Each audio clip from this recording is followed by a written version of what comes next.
தேவனுக்கே மகிமை உண்டாவதாக. இயேசு கிறிஸ்துவின் இரத்தம் அது தேவனுடைய இரத்தம், மாசற்ற இரத்தம், குற்றமில்லாத இரத்தம், விலையேற பெற்ற இரத்தம், புது உடன்படிக்கையின் இரத்தம், தெளிக்கப்படும் இரத்தம், சுத்திகரிக்கும் இரத்தம்.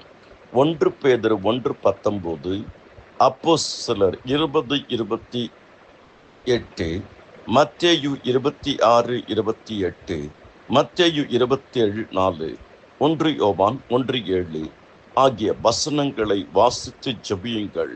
கர்த்தராகிய இயேசு கிறிஸ்துவினுடைய கிருபைகள் அனைவரோடு கூட இருப்பதாக. அவர் சிலுவையில் சிந்தின இரத்தத்தினாலே சமாதானம் நமக்கு உண்டாயிருக்கிறது. அவர் சிலுவையில் சிந்தின இரத்தத்தினாலே நாம் நீதிமான்களாக்கப்பட்டிருக்கிறோம். அவர் சிலுவையில் சிந்தின இரத்தத்தினாலே பாவம் மன்னிப்பாகிய மீட்பு நமக்கு உண்டாயிருக்கிறது. அவர் சிலுவையில் சிந்தின இரத்தத்தினாலே நமக்கு சாத்தான் மேல் ஜெயம் இருக்கிறது. அவர் சிலுவையில் சிந்தின இரத்தத்தினாலே நமக்கு தைரியம் இருக்கிறது. அவர் சிலுவையில் சிந்தின இரத்தத்தினாலே ஆசீர்வதிக்கப்படுகிறோம். கர்த்தராகிய இயேசுவின் கிருபைகள் அனைவரோடு இருப்பதாக. ஆமென்.